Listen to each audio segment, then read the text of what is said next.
হে তরুণ যুবকেরা, হে আমার বন্ধুরা, শুনে রেখে দিন বাবা, জেনে রেখে দেন। হে মুসলমান, একটু লক্ষ্য করুন, আল্লাহর নবীর ইন্তেকালের 1000 বছর পর ভাই আমার দ্বিতীয় হাজারের প্রথমে যিনি মুজাদ্দিদ হয়ে এলেন তিনি হলেন হযরত আহমদ সিনহিন্দি মুজাদ্দিদ আল ফিসানি। পাঞ্জাবের সিনহিন্দ শরীফে তার রওজা মুবারকটা আছে বাবা। হযরত আহমদ সিনহিন্দি মুজাদ্দিদ আল ফিসানি বাদশা জোর করে আল্লাহর মাহবুব বান্দাকে জেলখানায় ভরে দিয়েছেন। আল্লাহর মাহবুব বান্দা জেলখানায় চলে গিয়েছেন বাবা। এমন সময় দেখতে পাওয়া যায় জেলখানার ভিতরে যখন হযরত মুজাদ্দিদ আল ফিসানি ঢুকেছেন, তার সারা শরীরটা দেখে, চেহারাটা দেখে জেলখানার কয়েদি বন্দীরা অবাক হয়েছে। আহারে, এরকম একজন মানুষ তিনি জেলখানায় এসেছেন, তার চেহারাখানা কত সুন্দর, জুব্বা, হাতে লাঠি, মাথায় পাগড়ি, কি সুন্দর চেহারা দেখে মনে হয় এরকম মানুষ কখনো অপরাধী হতে পারে না। হুজুরকে সালাম দিল, যে সমস্ত মুসলিম জেলখানার কয়েদি বন্দীরা আছেন তারা সালাম দিয়ে বলল, হুজুর বেয়াদবি নেবেন না, একটা কথা জানতে চাই, আপনার মতো মানুষ জেলখানায় কেন এসেছে?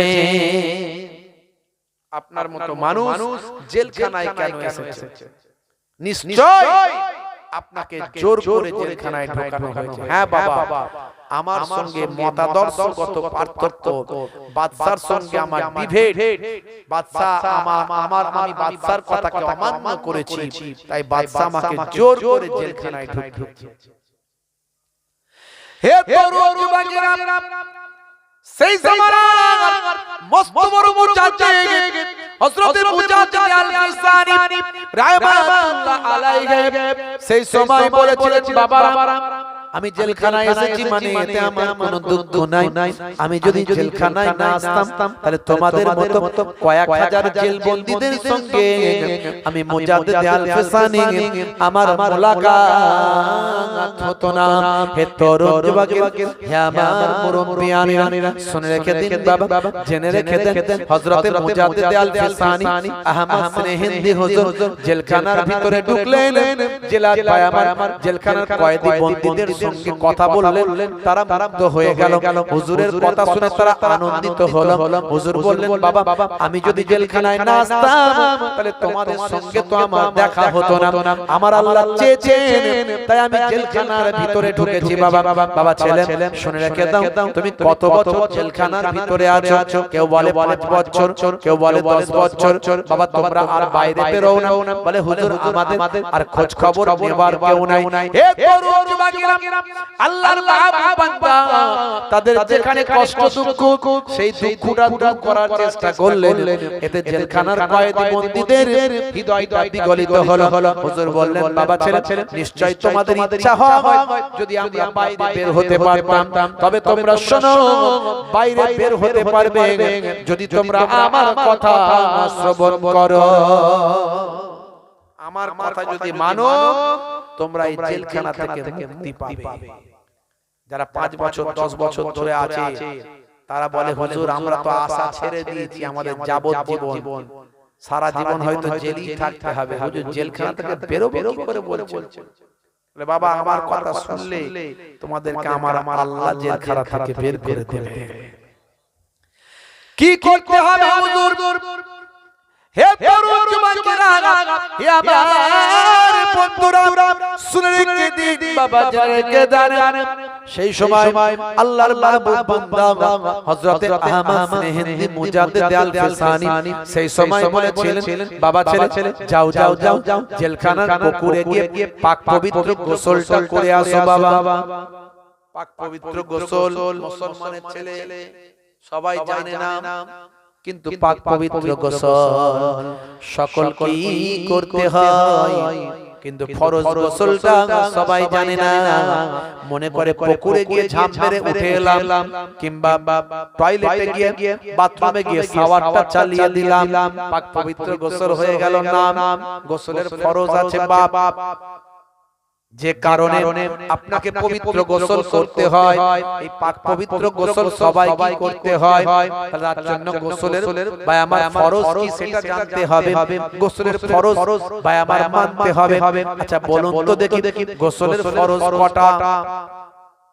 যুবকরা বলেন, যুবকরা যারা মাদ্রাসায় পড়ে তারা বললে হবে না, তারা তো বলতে পারবে। যারা মসজিদে যায়, ইমাম সাহেবের কাছে যায়, তারা জানে।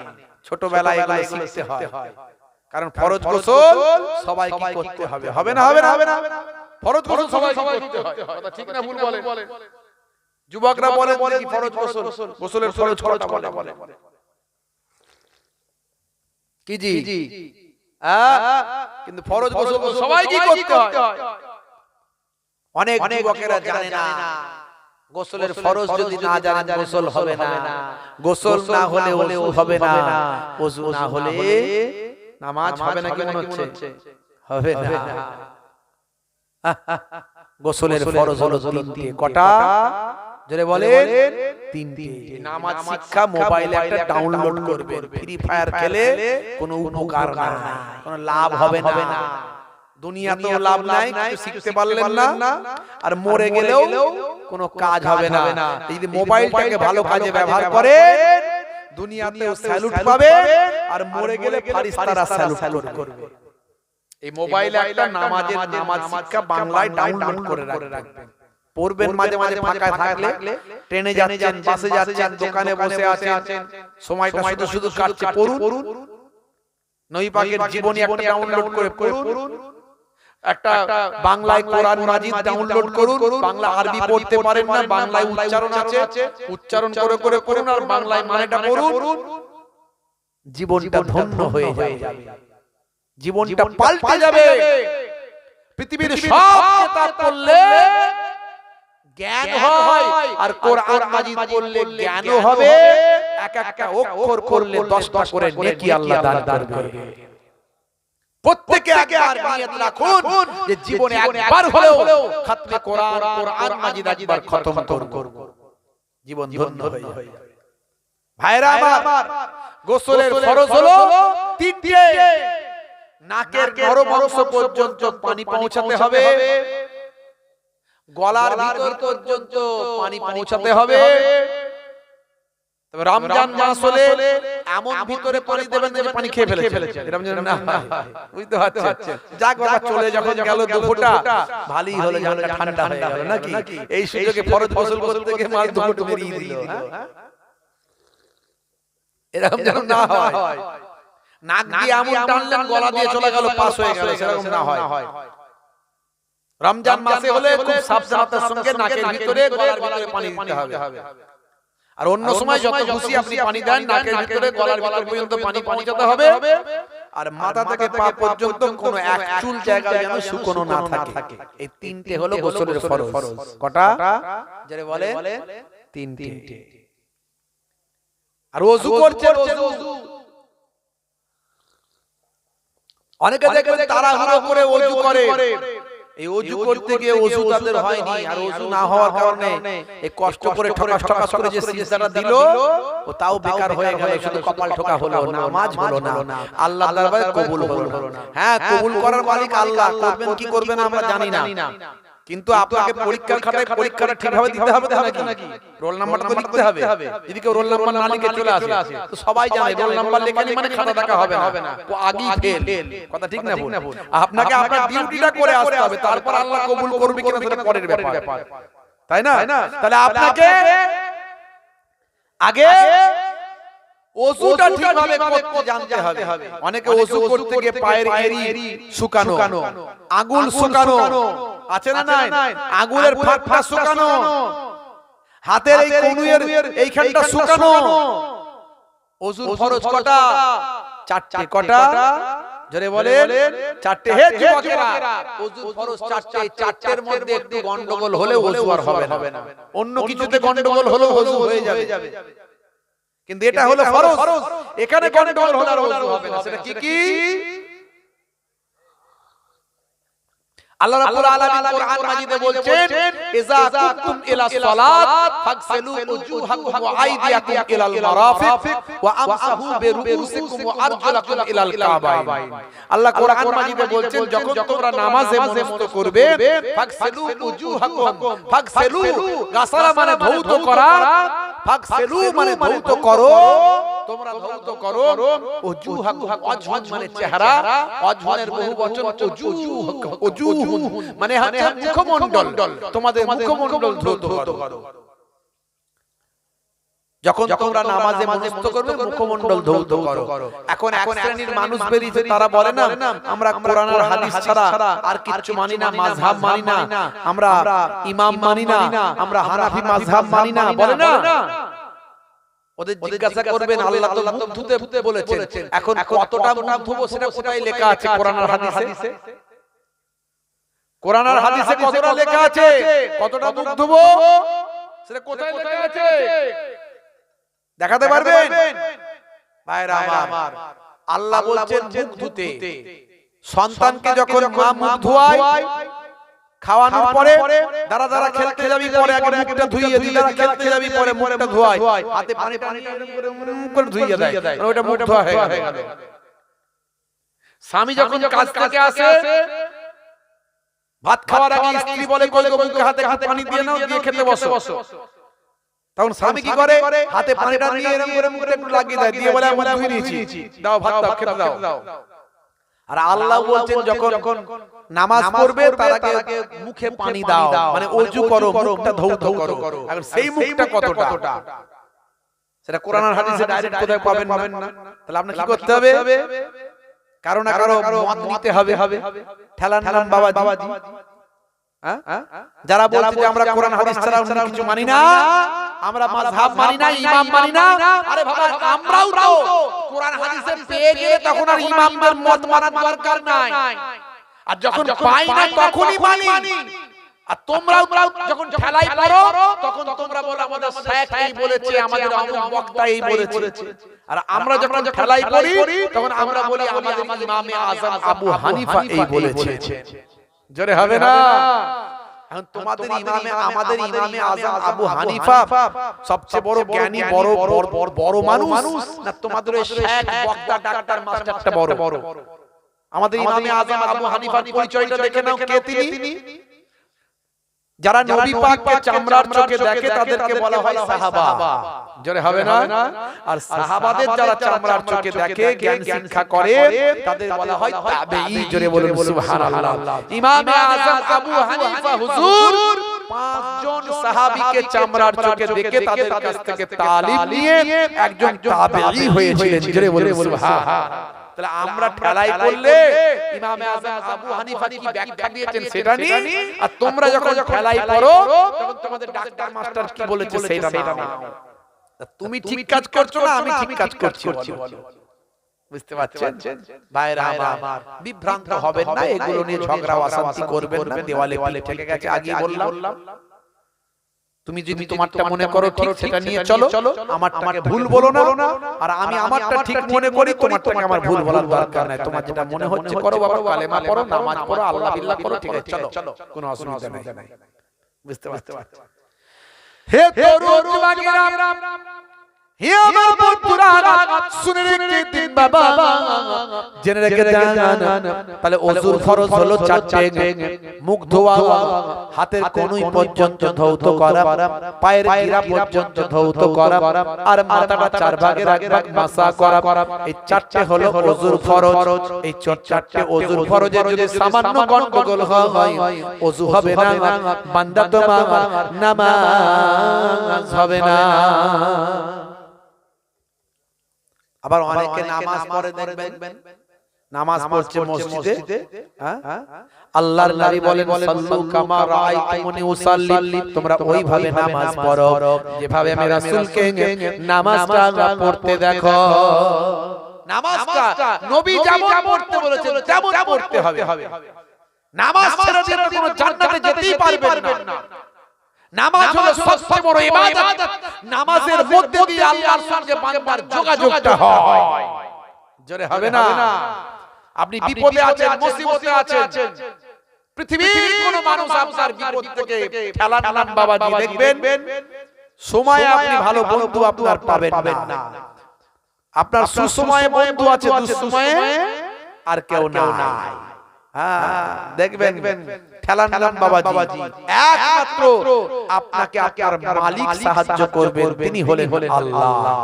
তো তার কাছে বলতে হবে, অ্যাপ্লিকেশন করতে হবে, দরখাস্ত করতে হবে। কোথায়? সেটা সিজদায়, নামাজের সিজদায় গিয়ে একদিন দুদিন তিন দিন কেঁদে কেঁদে আল্লাহর কাছে আপনার অভিযোগটা জমা দেন। আপনি যদি অন্তর থেকে আল্লাহকে অভিযোগটা জানান, ইনশাআল্লাহ আপনার অভিযোগ আল্লাহর দরবারে গ্রহণ হবে। আমার আল্লাহ আপনার সমস্যার সমাধান করে দেবে। সেটা নামাজের মাধ্যমে হবে। হে তরুণ যুবকেরা, এর জন্য আমার আল্লাহ মুয়াজ্জিনকে বলে দেন, হে মুয়াজ্জিন বলো হাইয়া আলাস সালাত। মুয়াজ্জিন বলে হাইয়া আলাস সালাত, এসো নামাজের দিকে এসো। আবার আল্লাহ বলেন, হে মুয়াজ্জিন বলে দাও নামাজে এলে তার কি লাভ। মুয়াজ্জিন আবার সে বলে হাইয়া আলাল ফালাহ, 5 দুগুণে 10 বার, দিনে 5 বার 2 বার করে বলে 10 বার হাইয়া আলাল ফালাহ। নামাজে যদি আসো আমি আল্লাহ তোমাকে কামিয়াবি দান করে দেব। হে তরুণ যুবকেরা, অর্থাৎ নামাজের দিকে এসো, সালাতের দিকে এসো, হাইয়া আলাস সালাত, নামাজের দিকে এসো। আর নামাজের দিকে যে আসবে হাইয়া আলাল ফালাহ, কামিয়াবির দিকে, কল্যাণ কামিয়াবির দিকে তিনি সে এলো। আপনি যদি নামাজের দিকে আসেন আমার আল্লাহ আপনাকে কামিয়াবি দান করে দেবেন। তাই সালাতে গিয়ে সিজদায় গিয়ে আল্লাহর কাছে অভাব অভিযোগ দুঃখ কষ্টগুলো জানান। যদি আপনার দুঃখ কষ্ট ন্যায় হয়, হক হয়, নিশ্চয়ই আল্লাহ গ্রহণ করবেন। হে তরুণ যুবকেরা, এই জন্য নামাজটা যেভাবে আল্লাহর নবী পড়তে বলেছিলেন সেভাবে পড়ুন। আল্লাহর নবী রুকু সিজদা সব ধীরে ধীরে করতে বলেছেন। আমরা তাড়াহুড়ো করে ফেলি, না না থেমে থেমে সুন্দর করে করতে হবে। এইভাবে রুকু সিজদা করবেন ভাইরা আমার, সময়টাকে ধীরে ধীরে আস্তে আস্তে নামাজের মধ্যে সুন্দর করে মাধুর্য দিয়ে ভাই আমার সুন্দর তেলাওয়াতের মধ্যে দিয়ে নামাজটা কায়েম করুন। নামাজ শুধু পড়লে হবে না, নামাজ কায়েম করতে হবে। ওয়াকিমুস সালাত ওয়া আতুজ যাকাত ওয়া আরকাউ মা'আর রাকিঈন। সালাতটা আদায় করো, যাকাতটা প্রদান করো, আর রুকুকারীদের সঙ্গে তোমরা রুকুটা করো। সালাতটা ওয়াকিমুস সালাত, সালাত কায়েম করো। সালাত কায়েম করা মানে নিজে শুধু পড়া নয়, নিজে পড়া, নিজের পরিবারকে পড়ানো। নিজের পরিবার প্রতিষ্ঠিত হোক নামাজে, নিজের পরিবার যখন নামাজি হবে নিজের আশপাশের ঘরগুলোকে নামাজি বানান। সেটা যখন হয়ে যাবে পাড়া প্রতিবেশীকে নামাজি বানান। এইভাবে নামাজ কায়েম করেন। শুধু নিজে নামাজ পড়লে হবে না, নামাজকে কায়েম করতে হবে। জোরে জোরে সুবহানাল্লাহ। নামাজে পড়ছে, চুলকে যাচ্ছে, আছে না নাই, সাদা চামড়া ছিঁড়ে ফেলছে দাঁড়িয়ে দাঁড়িয়ে। এই অবনী ঘোষের টাইগার ডবল অ্যাকশন বাম লাগাতে হবে নাকি? বুঝতে পারছো? নামাজে পড়ছে, ডান দিক বাম দিক তাকাচ্ছে, আছে না নাই, চাচতো ভাই এলো, আপনাতো ভাই এলো। নামাজটা নামাজের মতো হতে হবে। নবী যেমন নামাজ পড়তে বলেছেন তেমন। তাশাহুদে বসে আছে, আত্তায়াত পড়ছে, আত্তায়াত পড়ছে। এখন তার তো মুখস্থ নাই, কি করবে? বাঙালির হাত অস্ত্র, সরু আঙুলটা নাকে ভরে দিয়ে পপং করে গুলিয়ে সেখান থেকে কিছু একটা মশলা বের করেছে, আছে না নাই? বের করে তাকে আবার দেখতে ভালো করে, ক্রিকেট বল না ফুটবল, তুই বুঝ না চতুর্ভুজ। নামাজটা মাকরুহ হয়ে যেতে পারে। বুঝতে পারছো? নামাজ জিন্সের প্যান্ট, স্কিন টাইট গেঞ্জি, মাথায় টুপি নাই, হাফ গেঞ্জি পরে এমন নামাজিও আছে দেখবেন। নামাজ হবে না তা বলছি না, নামাজটা মাকরুহ হতে পারে। একটা ইউনিফর্ম আছে, আপনারা দিমাগ দিয়ে ভাবুন, একটা ইউনিফর্ম আছে না নাই? আপনি আল্লাহর দরবারে দাঁড়াচ্ছেন, যেমন তেমন দাঁড়াতে পারেন? নেতা মন্ত্রীর কাছে গেলে বলে ভালো পোশাক পরে যাই বাবা, কথা ঠিক না? আর মহান আল্লাহ বিশ্ব ব্রহ্মাণ্ডের স্রষ্টা, তার কাছে আপনি নরমাল ভাবে চলে যাবেন জিন্সের প্যান্ট নায়ক সেজে, কত সহজ। আপনার দিকে সুদৃষ্টিটা থাকবে না, সিস্টেমে চলতে হবে। আল্লাহর দরবারে দাঁড়াতে গেলে একটা ইউনিফর্ম আছে, একটা মার্জিত ভাব আছে, একটা নম্রতা বিনয় আছে। অত সহজ নয়। হে তরুণ যুবকেরা, হে আমার বন্ধুরা, শুনে রেখে দিন বাবা, জেনে রেখে দেন। হে মুসলমান, একটু লক্ষ্য করো, আল্লাহর মাহবুব বান্দা সেই সময় বললেন, বাবারা তোমরা একটা কাজ করো, আমি যা বলবো তোমরা সেটা শুনবে। যদি তোমরা আমার কথা শোনো তাহলে আমার আল্লাহ রাজি হয়ে যাবেন। আমার আল্লাহ চাইলে তোমাদের জাহান্নাম, তোমাদের জেলখানা থেকে আমার আল্লাহ বাইরে বের করে দেবে। কয়েক হাজার মানুষ তারা আনন্দিত হলেন, উৎফুল্ল হলেন। আমরা কি বাইরে বেরোতে পারবো? বলে হ্যাঁ বাবা, বাইরে বেরোতে পারবে। কি করতে হবে হুজুর বলুন। কয়েক হাজার মানুষকে তখন হুজুর বললেন, যাও বাবা জেলখানার পুকুরে গিয়ে পাক পবিত্র গোসলটা এইভাবে গোসলটা করে নাও। গোসলটা হলো, এবার ওযুটা এইভাবে বানাও। ওযুটা দেখিয়ে দিলেন, এইভাবে ওযুটা বানাও। হে তরুণ যুবকেরা, এসো বাবা, আল্লাহকে স্মরণ করলে আমার আল্লাহ তোমাদের স্মরণ করবে। আমার আল্লাহ যদি তোমাদের স্মরণ করে, আমার আল্লাহ তোমাদের বিপদ থেকে রক্ষা করবে। আল্লাহ যদি কাউকে স্মরণ করেন, বিপদ থেকে রক্ষা হবে না, হবে না। এই যে এসআইআর এর চিন্তা আমাদের আছে না নাই? একবার ভাবুন তো কতটা বিপদের মধ্যে আমরা আছি জানেন? যদি ডি ভোটার করে দেয়, আমার আপনার বাপের ক্ষমতা নেই কিছু করার, করতে পারবো? খালি একটা ভোটার লিস্ট থেকে ডি ভোটার, ডিলিট ভোটার হয়ে যাবে। ডিলিট ভোটার হওয়া মানে আপনি এই দেশের নাগরিক আর রইলেন না বেনাগরিক। সরকার আপনাকে যা খুশি করতে পারে। ডিটেনশন ক্যাম্পে পুলিশ আসবে, আপনি যত টাকা ধনী লোক না কেন, যত টাকারই মালিক হন না কেন, পুলিশ ভ্যান আসবে, রাইফেল ফাইফেল নিয়ে চারিদিক থেকে ঘিরে ফেলবে। আপনি যতই হইচই করেন, ধরে ভরে নিয়ে চলে গিয়ে ডিটেনশন ক্যাম্পে ঢুকিয়ে দেবে। অত সহজ? আমি আপনি ভাবছি কোনো ব্যাপারই নাই। এই এতদিন এনআরসি শুনছে, তাই এনআরসি হয়ে যাচ্ছে। নামের বানান আর পদবি এই নিয়ে যখন ডিসকাস হচ্ছে, তাহলে তো এনআরসি বলবো এটাকে। এনআরসি কি বাকি রইল? সুকৌশলে এনআরসি হয়ে গেল এটা। বুঝতে পারছেন ভাইরা আমার, তরুণ যুবকেরা আমার, এখন একমাত্র বাঁচাতে পারেন আল্লাহ। আর আমাদের ঐক্যবদ্ধ থাকতে হবে, একে অপরের পাশে দাঁড়াতে হবে। প্রয়োজন হলে গণতান্ত্রিক পদ্ধতিতে আবার রাস্তায় নামতে হবে, আবার আন্দোলন করতে হবে। সেইভাবে আমাদের প্রস্তুত থাকতে হবে সব দিক থেকে। হে তরুণ যুবকেরা, হে আমার বন্ধুরা, তবে আল্লাহর পথে থাকলে আল্লাহ হেফাজত করবেন। কোন দিকের খেলা কোন দিকে ঘুরিয়ে দিবেন আপনি জানেন না। আল্লাহ বলছেন বান্দারে, হে দুনিয়ার মানুষেরা, তোমরা যতই কৌশল করো, পৃথিবীতে কত বড় বড় মস্তান এলো আর গেল, কত বড় বড় লিডার নেতা এলো আর গেল, তারা আল্লাহর সঙ্গে চ্যালেঞ্জ করেছে, আল্লাহর সঙ্গে মারপিট করার চেষ্টা করেছে, আল্লাহকে তীর মারার চেষ্টা করেছে। নমরুদ ধ্বংস হয়ে গেছে। আমার আল্লাহ কুদরতের কাছে তারা সব বিলীন হয়ে গেছে। নমরুদকে একটা খোরা মশা দিয়ে আমার আল্লাহ ধ্বংস করেছে। আর ফেরাউনকে নীল দরিয়ায় ডুবিয়ে মেরেছে। কি আমার আল্লাহ ইচ্ছা করলে কি না পারে? বুঝতে পারছো? ভয় পাওয়ার কোনো কারণ নাই, চিন্তা করার কোনো কারণ নাই। যারা কুয়া খুলবে তারাই কুয়ায় পড়বে। দেখছেন না ক্যা ক্যা ক্যা ক্যা চলছে? ক্যা ক্যা শুনে তো নাকি না শুনেন? জানেন মনে হয় কি জি। ক্যা নিয়ে হাইকোর্টে মামলা হলো, হাইকোর্ট রিজেক্ট করলো, সুপ্রিম কোর্টে মামলা হলো, সুপ্রিম কোর্ট রিজেক্ট করলো।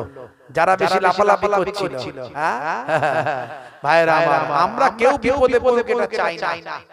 কেউ বিপদে পড়লে আমরা খুশি নয়, কিন্তু আমরা বিপদে পড়লে যারা খুশি, কুয়া খুঁড়েছে সেই কুয়াতে তারাই পড়েছে। হে তরুণ যুবকেরা, হে আমার বন্ধুরা, শুনে রেখে দিন বাবা, জেনে রেখে দেন। হযরত মুজাদ্দিদ আল-ফিসানি আহমদ হিন্দি সেই সময় বললেন, বাবার হে জেলখানার কয়েদি বন্দীরা, তোমরা অনেক অন্যায় করেছো, অনেক অপরাধ করেছো, অনেক পাপ করেছো, তাই জেলখানার ভিতরে আছো বাবা। 5 বছর 10 বছর 15 বছর 20 বছর আছো। এখন বাইরে বের হওয়ার মতো অবকাশ নাই, বাইরে বের হওয়ার মতো, বের করার মতো আর কোনো শক্তি নাই। তবে মনে রাখবে, যদি তোমরা তওবা করে আল্লাহকে স্মরণ করো আমার আল্লাহ ইচ্ছা করলে তোমাদের তওবাকে কবুল করে আর তোমাদেরকে জেলখানার বাইরে বের করতে পারে।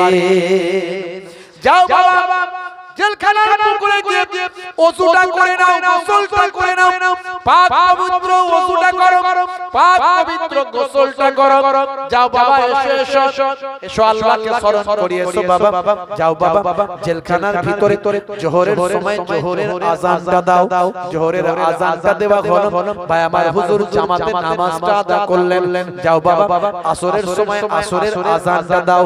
আসরের আযানটা দেওয়া হলো, আসরের নামাজটা জামাতে আদা করলেন হুজুর। বাবা তোমরা আমার পেছনে জামাতে দাঁড়িয়ে যাও, আমি যেভাবে নামাজটা পড়ি সেভাবে তোমরা সিজদাটা দাও। তোমরা যদি সূরা না জানো, দোয়া না জানো, সুবহানাল্লাহ সুবহানাল্লাহ সুবহানাল্লাহ তাসবিহ পড়ে আমার সঙ্গে রুকু করো, সিজদা করো আর তোমরা শেখার চেষ্টা করো, আমি তোমাদের শেখাতে থাকব।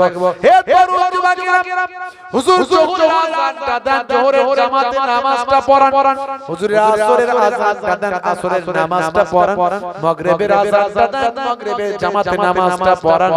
এশার নামাজের পরে কয়েক হাজার জেলবন্দীকে বললেন বাবারা এসো আল্লাহ একটু জিকির জবান দিয়ে বার করি, আমার পেছনে চোখ বন্ধ করে তোমরা আল্লাহ জিকিরে বসে যাও।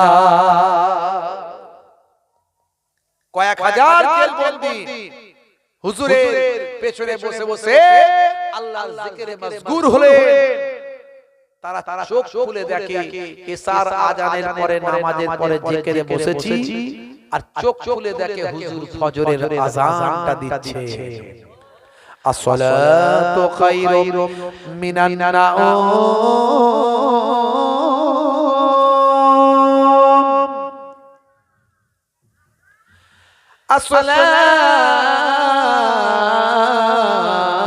আসসালাতু খায়রুম মিনান নাওম।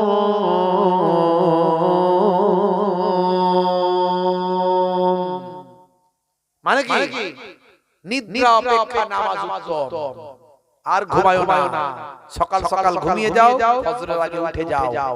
আমাদের সিস্টেম আলাদা, আমরা রাতে 1:30টার সময় ঘুমাবো, 1টার সময় ঘুমাবো আর সকালটায় উঠবো। কথা ঠিক না ভুল?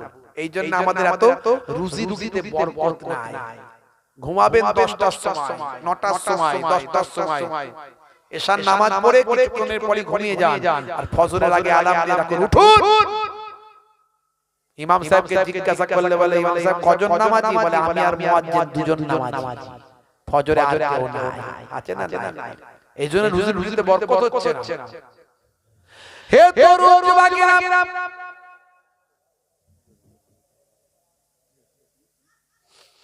হে আমার বন্ধুরা, শুনে রেখে দিন বাবা, জেনে রেখে দেন। এমন সময় দেখতে পাওয়া যায় হযরতে মুজাদ্দিদ আল ফিসানি দিনের পর দিন, রাতের পর রাত বাবা এইভাবে জিকিরের মধ্যে কাটাতে থাকেন। কয়েক হাজার জেলবন্দী সারা রাত আল্লাহর জিকিরে মশগুল থাকে।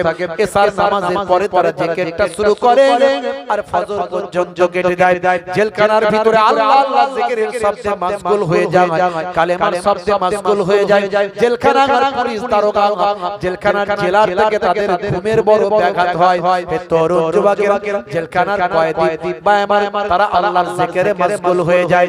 জেলার সাহেব বাদশার কাছে গিয়ে বলে, বাদশা জাপানা, কাকে আপনি জেলখানায় নিয়ে এসেছেন? যাকে জেলখানায় আনার পর থেকে জেলখানার কয়েক হাজার জেলবন্দী তারা নামাজি আল্লাহওয়ালা হয়েছে, 5 ওয়াক্ত নামাজ পড়ছে আর রাতের পর রাত আল্লাহর জিকিরে তারা মশগুল হয়েছে। যাদের ইবাদতের জিকিরের আওয়াজে আমাদের পুলিশ কর্মীরা আর ঘুম হয় না। রাজা মশাই, মহারাজ, সম্রাট ভাই আমার কিছু বললেন না, শুনলেন শুধু। হে তরুণ যুবকেরা, একদিন বাদশা আরামের বিছানায় ঘুমিয়ে আছে। হঠাৎ করে দেখতে ঘরটায় একজন নূরওয়ালা মানুষ ঘরেতে প্রবেশ করেছে। সেই ঘরটা নূর আর নূর, আলো আর আলো হয়ে গিয়েছে বাবা। হে তরুণ যুবকেরা, ঘরটা নূর আর নূর, আলো আর আলো হয়ে গিয়েছে। এমন সময় ভাই আমার তিনি জিজ্ঞাসা করলেন, মানতা আপনি কে, হুয়ারি, আপনি কে, আপনার পরিচয়টা কি? সেই সময় দেখা যায় ওই নূরওয়ালা মানুষটি বলছেন, বাবা বাদশা আমাকে চেনো না, বাবা বাদশা আমাকে জানো না, বাবা বাদশা আমাকে চিনতে পারলেন না, আমি তো হলাম আখেরি জামানার পয়গম্বর। বাদশা তখন, হে তরুণ যুবকেরা, দয়ার নবীকে পেয়ে আল্লাহর নবীর সঙ্গে মুসাফা কদম বুসি করতে যায়। আল্লাহর নবী বললেন, বাবা বাদশা আমি তোমার কাছে এসেছি মুসাফা কদম বুসি নেওয়ার জন্য নয়, মুলাকাত করার জন্য নয়, আমি তোমার কাছে জানতে এসেছি আমার মুজাদ্দিদুজ জামানকে আর কতদিন জেলখানার ভিতরে তুমি ভরে রাখবে। হে তরুণ যুবকেরা, বাদশা অবাক হয়ে গেলেন। সেই সময় বাদশা সহ্য করতে না পেরে বলে, হুজুর আমি রাতের বেলা যাচ্ছি আপনার মুজাদ্দিদুজ জামানকে জেলখানা থেকে বের করব। সেই সময় দেখতে পাওয়া যায় দয়ার নবী কোথায় গায়েব হয়ে গেলেন আর অদৃশ্য হয়ে গেলেন। বাদশা ঠিক থাকতে না পেরে ভাই আমার চোখ ভরা পানি, মুখ ভরা বেদনা নিয়ে এই রাতের অন্ধকারে জেলখানার ভিতরে চলে গেলেন। জেলারকে বললেন, দরজাখানা খুলে দাও বাবা, দরজাখানা খুলে দাও। জেলখানার ভিতরে গিয়ে দেখেন হযরত মুজাদ্দিদ আল-ফিসানি, আহমদ মেহেন্দি মুজাদ্দিদ আল-ফিসানি, পাঞ্জাবের সেহেন শরীফে যার রওজা মোবারক আছে, কয়েক হাজার জেলবন্দীদের নিয়ে রাতের বেলা আল্লাহর ইবাদতে মাশগুল আছে। সংক্ষেপ করছি বাবা, রাত অনেক হয়েছে, একটুকু বলে শেষ করে দিই। পেছনে বসে বললেন বাদশা, হুজুরে বলার ক্ষমতা হলো না, কথা বলতে পারলেন না, পেছনে বসে গেলেন। সারা রাত কেটে গেল, ফজর হয়ে গেল, হুজুর আযান দিলেন, নামাজ পড়লেন, নামাজের পরে কিছু মাসলা মাসাইলের তালিম দিলেন, নামাজ রোজা দিন ধর্মের তালিম দিচ্ছেন। এমন সময় বাদশা আস্তে আস্তে গিয়ে বলে, হুজুর বিয়াদবি নেবেন না, গুস্তাখি maaf করবেন, আমি বাদশা আপনার সামনে সে হাজির। কি ব্যাপার বাদশা, জেলখানাতে এসেছেন, কি ব্যাপার? হুজুর বিয়াদবি নেবেন না, ওয়াল্লাহর মাহবুব বান্দা, ওয়াল্লাহর ওলি বান্দা, আপনি জেলখানা থেকে বেরিয়ে চলুন। আপনাকে জেলখানা থেকে বের করার জন্য পৃথিবীর কোন রাজা বাদশা আসেননি, পৃথিবীর কোন নেতা মন্ত্রী আসেননি। আপনাকে জেলখানা থেকে বের করার জন্য দো জাহানের বাদশা রাহমাতুল লিল আলামিন হাবিবুল্লাহ আখিরি জামানার পয়গম্বর জনাবে মুহাম্মদ মুস্তাফা সাল্লাল্লাহু আলাইহি ওয়াসাল্লাম জেলখানার দরজার সামনে এসেছিলেন। হুজুর আপনি জানেন না আমার বাড়িতে এসে হাজির হয়েছেন, আমার বাড়িতে আল্লাহর নবী এসে আমাকে প্রশ্ন করেছেন আর কতদিন আপনাকে জেলখানায় ভরে রাখবো। হুজুর আমি সহ্য করতে পারি না, রাতের অন্ধকারে ছুটে ছুটে এসে আপনার পেছনে বসে গিয়েছি। আপনি যদি জেলখানা থেকে বের হয়ে না চলেন আমার দিন দুনিয়া সব বরবাদ হয়ে যাবে। আল্লাহর মাহবুব বান্দা মুজাদ্দিদ আল-ফিসানি চোখ ভরা পানি নিয়ে বলতে শুরু করলেন, আহারে আমরা আমাদের নবীকে ভুলে গেছি, কিন্তু আমাদের নবী আমাদের ভুলেন না। ও বাবা, আমার নবী যখন এসেছেন আমি জেলখানা থেকে বেরিয়ে যাব, কিন্তু যাবার আগে আপনার কাছে আমার একটা কথা। বলে, কি কথা হুজুর? এই যে কয়েক হাজার জেল বন্দীদের আপনি দেখছেন বাবা বাদশা, আপনার কেউ চুরি করেছিল, কেউ ছিনতাই, কেউ লেঠিয়ালি, কেউ মার্ডার, কেউ লেঠিয়ালি কোনো অন্যায়, কেউ জেনা ব্যভিচার অত্যাচার পাপাচারে লিপ্ত হয়ে তারা জেলখানায় এসেছে। শুনে রেখে দেন, আপনার শাসন ব্যবস্থার মাধ্যমে এদের অন্তরের পরিবর্তন না হলেও বর্তমানে এদের মাঝখানে এদের অন্তরে যে কালেমার আলো জ্বলে গিয়েছে। শুনে রেখে দেন বাদশা, ও বাদশা জাপানা, এই সমস্ত কয়েক হাজার জেল বন্দীরা এখন নবী প্রেমিক, আল্লাহ প্রেমিক, এদের অন্তরে এখন কালেমার আলো জ্বলেছে। চোর বলেছে আর চুরি করবে না, খুনি বলেছে আর খুন করবে না, অপরাধ বলেছে অপরাধী করবে না, এদের অন্তরে এখন কালেমার নূর জ্বলে গেছে। এরা এক একজন সাধারণ মানুষ নয়, এক একজন আল্লাহর ওলি বান্দা হয়ে গিয়েছে। ও বাদশা শুনে রেখে দেন, আমি যদি জেলখানা থেকে বের হয় এই কয়েক হাজার জেল বন্দীকে সাথে নিয়ে আমি বের হব। জোরে হবে না। বাদশা বললেন হুজুর আপনার যেটা ইচ্ছা আমার কোনো আপত্তি নাই। মুজাদ্দিদ আল ফিসানি হুজুর যখন জেলখানা থেকে বের হলেন কয়েক হাজার জেলবন্দীকে আল্লাহর ওলি করে বের করলেন। ভাইরা আমার, নামাজ, সেই নামাজের মধ্যে দিয়ে আল্লাহর সঙ্গে বান্দার যোগাযোগ হয়। নামাজ ছাড়বেন না। আল্লাহ আল্লাহ আল্লাহ আল্লাহ আল্লাহ সুবহানাল্লাহ আল্লাহুম্মা সাল্লি আলা সাইয়্যিদিনা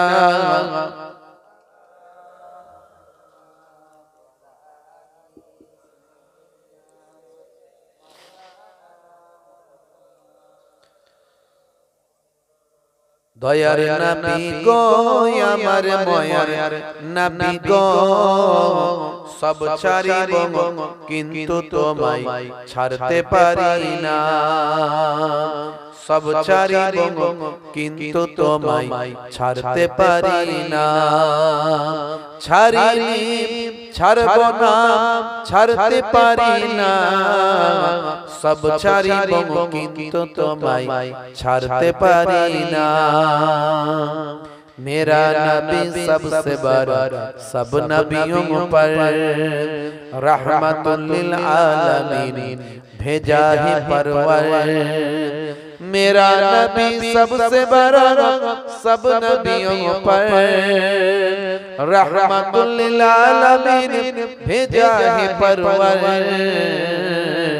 सब ছাড়িব কিন্তু তোমায় ছাড়তে পারি না। সব ছাড়িব কিন্তু তোমায় ছাড়তে পারি না। ছাড়িনি ছাড়ব না ছাড়তে পারি না। সব ছাড়িব কিন্তু তোমায় ছাড়তে পারি না। আল্লাহুম্মা সাল্লি আলা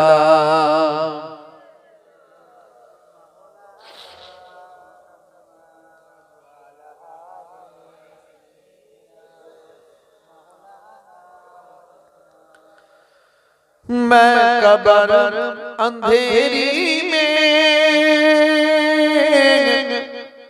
घबराऊंगा जब तन्हा।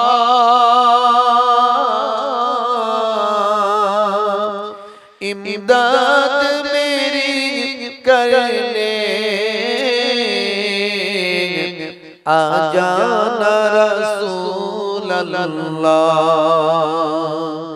इमदाद मेरी करने आ जाना रसूल अल्लाह। रौशन मेरी तुर्बत को लीला जरा करना। जब वक्त नजर आए आका दीदार अता करना। जब वक्त नजर आए आका दीदार अता करना। अल्लाहुम्मा सल्ली अला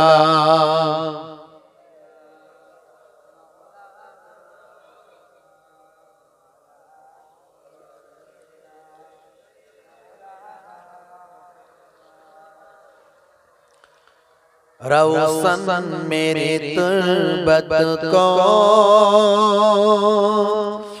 लीला जरा करना। जब वक्त नजर आए आका दीदार अता करना। मैं कब्र अंधेरी घबराऊंगा जब तन्हा।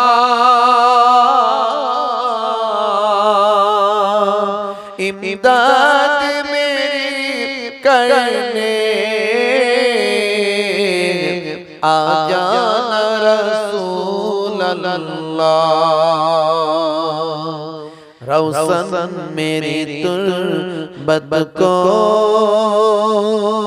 लिल्लाह ज़रा करना, जब वक्त नज़र आए आका दीदार अता करना,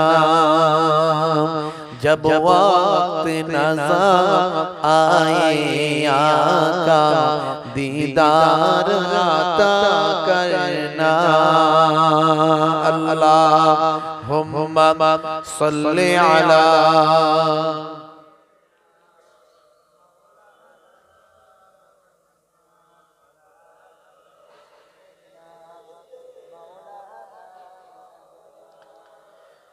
ऐ सबसे गम्बद वाले मंजूर दुआ करना, ऐ सबसे गम्बद वाले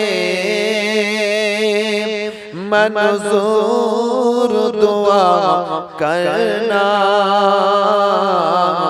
जब वक्त नज़र आए आका दीदार अता करना। मैं कब्र अंधेरी में घबराऊंगा जब तन्हा,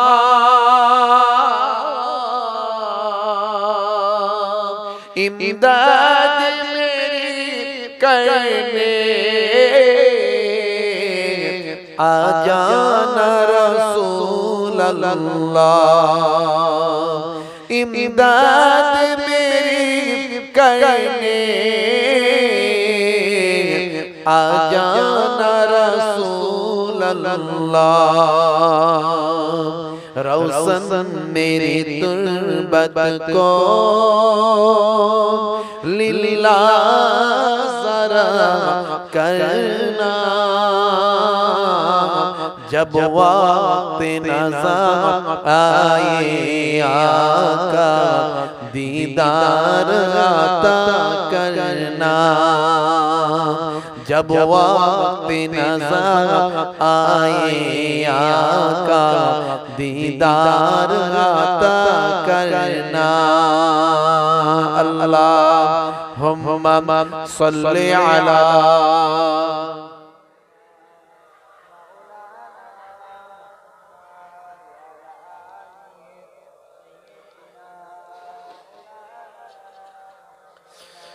मैं मुजरिम हूँ ज़माने का, महशर में परम रखना,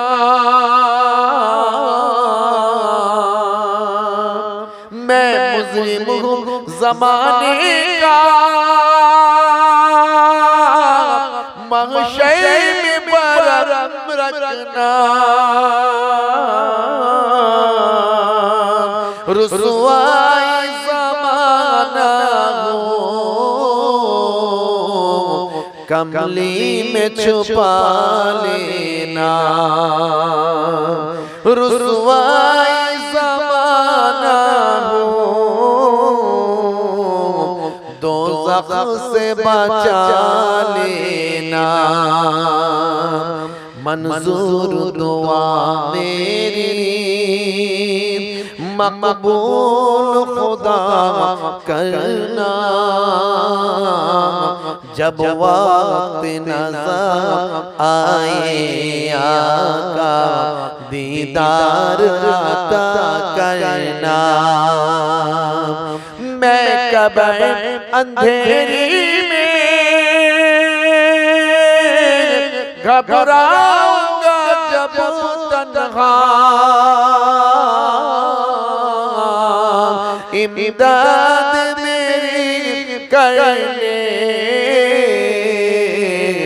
आ जाना रसूल अल्लाह। इमदाद मेरी करने আজানা রাসূলুল্লাহ আল্লাহুম্মা সাল্লি আলা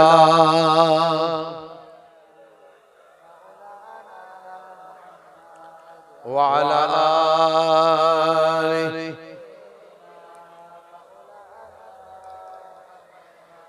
وقال الله تعالى في كلامه المجيد والفرقان الحميد ما خلقت الجن والإنس إلا ليعبدون وقال الله تعالى আপনাকে উঠবেন না ওদিকে যা হচ্ছে হচ্ছে মানে ভালো কাজে শয়তান লাগে তো কি বাবা বুঝতে পারছেন ভালো কাজ শয়তান হজম করতে পারে না ঠিক লাগিয়ে তা আমি বলবো মায়েরা ঝগড়া করবেন না বাপেরা ঝগড়া করবেন না শয়তান আমাদের কাছে এসে উস্কানোর চেষ্টা করছে কেউ শয়তানের প্রলোভনে পড়বেন না যা হয়েছে বসে মিটমাট করবেন আলোচনা করবেন এখন চুপ করে যান সকালবেলা বসে আলোচনা করবেন জান্নাতের বাগানটাকে নষ্ট করবেন না ওয়াজনাসিহাতটাকে নষ্ট করবেন না আই বলবো বাড়াবাড়ি করবেন না ঠান্ডা হয়ে যান শান্ত হয়ে যান মায়েরা আমার বাপেরা আমার শান্ত হয়ে যান একটা জান্নাতের বাগান চলছে ওয়াজনাসিহাত কোরআন হাদিসের আলোচনা হচ্ছে যারা দায়িত্বপূর্ণ ব্যক্তি আছে তারা থামিয়ে দেন পরে বসে সকালবেলা বসে মিটমাট করবেন যা আলোচনা হবে সেটা সিদ্ধান্ত নেবেন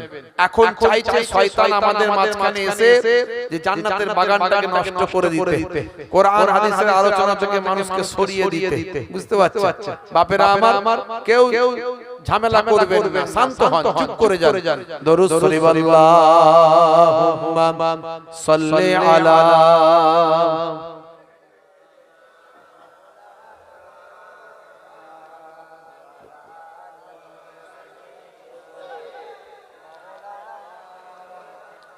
আজকে পরিবেশটাকে ঠিক রাখুন আজকের পরিবেশটা নষ্ট করবেন না জান্নাতের বাগানটাকে সুন্দর করে হতে দিন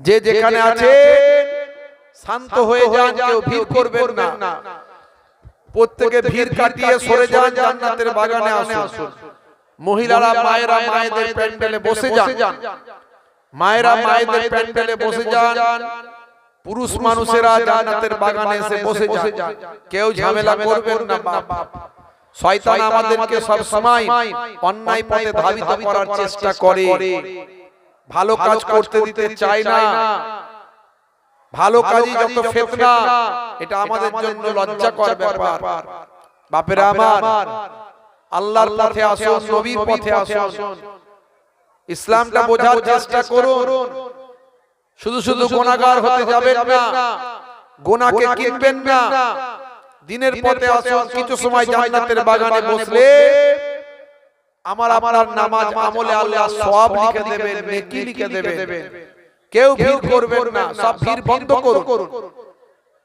ভিড় থেকে সরে যান সব পুরুষ মানুষেরা জান্নাতের বাগানে এসে বসুন মহিলারা সব মেয়েদের প্যান্ডেলে বসুন কেউ আওয়াজ করবেন না কথা বলবেন না কথা বললে গুনাহ হবে কারণ আপনার জন্য ওয়াজ করতে অসুবিধা হবে কেউ কথা বলবেন না আপনাদের পীরের ঘরের আওলাদ এসেছি ফুরফুরা শরীফ ছোট হুজুর কেবলা রাহমাতুল্লাহ আলাইহির মেয়ে ছেলে নাতি মায়াপুর পূর্ণগড়ি হুজুর পীর কেবলা রাহমাতুল্লাহ আলাইহির ছেলে পৌত্র আপনাদের গ্রামে আজকে এসেছি পীরের আওলাদ কুরাইশ খানদানের আওলাদ আহলে বায়াতের খানদানের ছিটেফুটে রক্ত আমার শরীরে আছে আমি গুনাহগার আপনাদের খেদমতে এসেছি হই হট্টগোল করবেন না পরিবেশ ঠান্ডা করুন সমস্যা হতেই পারে তার সমাধান আছে সকালবেলা বসে ঠান্ডা মাথায় আলোচনা করবেন রাগের মাথায় কোনো সিদ্ধান্ত নেবেন না বসে ঠান্ডা মাথায় আলোচনা করবেন সব সমস্যার সমাধান হবে প্রত্যেকে যে সরে যান মহিলারা মায়েদের প্যান্ডেলে বসুন পুরুষ মানুষেরা জান্নাতের বাগানে চলে আসুন দরুদ শরীফ আল্লাহুম্মা সাল্লি আলা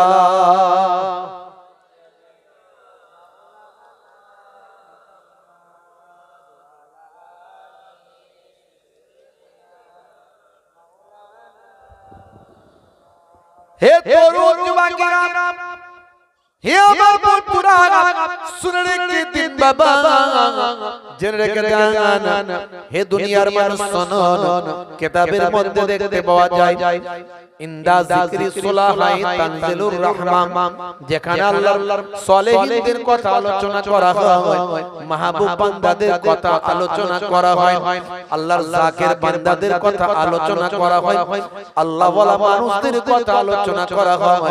হে তরুণ যুবকেরা শুনে রেখে দিন বাবা, সেই জায়গায় আমার আল্লাহ তাআলা রহমত নাজিল হয়। জোরে হবে না? আজকে সেই রহমতি মাহফিল, এই গ্রামের উপর আল্লাহ রহমত নাযিল করছেন। এখানে সেই রহমতি মাহফিলে এসে সকলে বসুন।